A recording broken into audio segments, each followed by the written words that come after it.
ఒక్కసారి శ్రావణ మాసం స్టార్ట్ అయిపోయిందా ఇంకా అంతేనండి. పండగల మీద పండగలు వస్తూనే ఉంటాయి ఒకదాని తర్వాత ఒకటి. వరలక్ష్మి వ్రతం అని, తర్వాత వినాయక చవితి అని, అలాగే దసరా అని, నవరాత్రులని ఇలా ప్రతి ఒక్క పండగ వస్తుందండి. ఇలా పండగలు రావడం వల్ల పిల్లలకి స్కూల్ సెలవులు కూడా ఇస్తారు. మనం కూడా కొంచెం బిజీ అయితే అయిపోతామన్నమాట. Hello friends, welcome back to our channel. అందరూ ఎలా ఉన్నారు? ఈరోజు మన వ్లాగ్ వచ్చేసేసి మా అత్తమ్మ రొట్టె అయితే కొడుతుందండి. ఆ రొట్టె ఎలా కొడుతుందనేది మీకైతే నేను చూపించబోతున్నాను అనమాట.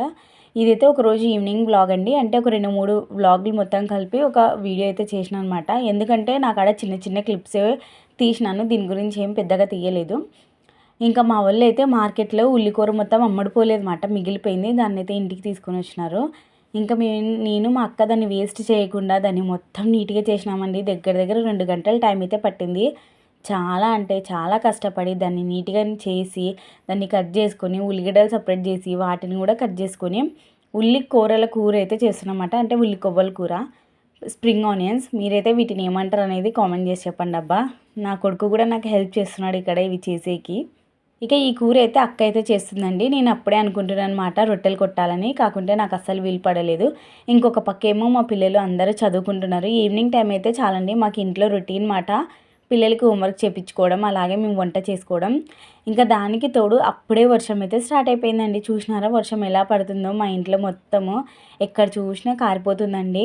ఇలా పొయ్యి చుట్టం అంటే పొయ్యి దగ్గర ఇలా ఆండ అయితే పెట్టేసినమాట. ఎక్కడెక్కడ కారుతుందో అక్కడ బకెట్లతో ఫుల్ వర్షం అన్నమాట.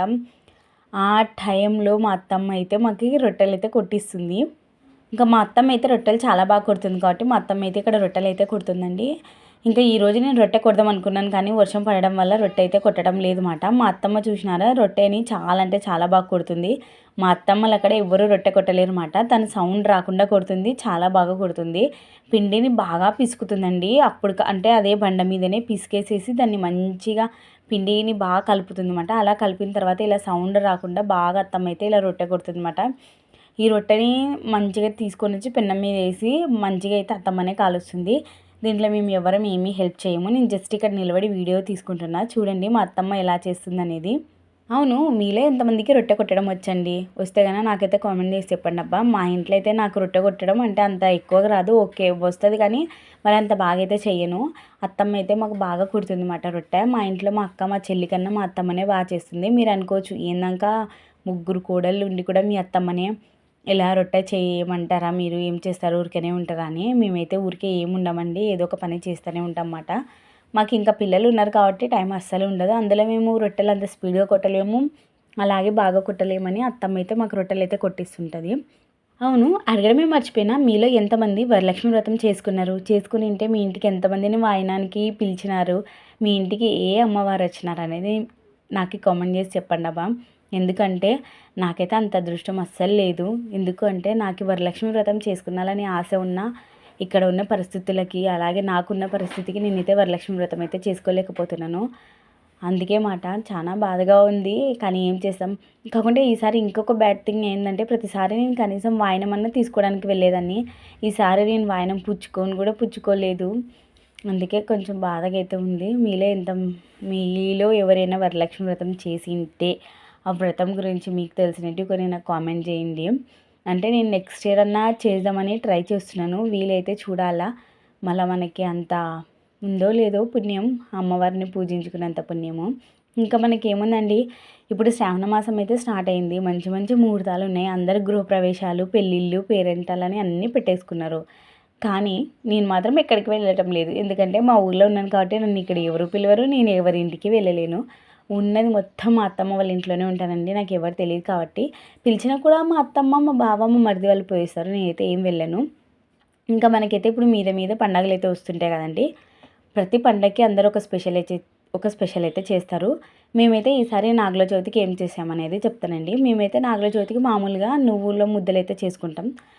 అలా చేసుకొని మనం పుట్టకైతే పాలు పోసొస్తాం కదా. మాకి మళ్ళీ ఇంకొక ఆచారం ఏంటంటే, మేము ఆడపిల్లలం కాబట్టి మా పుట్టినింటోళ్ళు మాకు కొబ్బెర, బెల్లము, పప్పులు అవైతే తెచ్చిస్తారన్నమాట. అంటే బెల్లం కొబ్బెర అంటారు. ఇవి ప్రతి పుట్టినింటోళ్ళు ప్రతి ఆడపిల్లకి ఇస్తారు. ఇది మా ఆంధ్రాలో ఉన్న ఆచారం అన్నమాట. ఈసారి మా అమ్మ అయితే నాకు అర్ధ కేజీ అన్నీ తీసుకొని వచ్చి ఇచ్చింది. మీలో ఎంతమందికి ఈ ఆచారం ఉంది? ఈ నాగుల చవితికి ఉంటే కనుక మీలో ఎంతమంది అంటే మీ పుట్టినింటోళ్ళు కొబ్బరి బెల్లం ఇప్పించినారా అనేది కూడా కామెంట్ చేసి చెప్పండి అబ్బా. ఇలా ప్రతి సంవత్సరం ఈ నాగుల చవితి వస్తే చాలండి మా పుట్టిన ఇంటి నుంచి వచ్చేటివి ఇవి ఒకటే. కాకుంటే నేను ప్రతిసారి తీసుకోలేదు, ఇది ఫస్ట్ టైం మాట. మా అమ్మ నాకు తీసుకొని రావడం, నేనైతే తీసుకున్నాను అనమాట.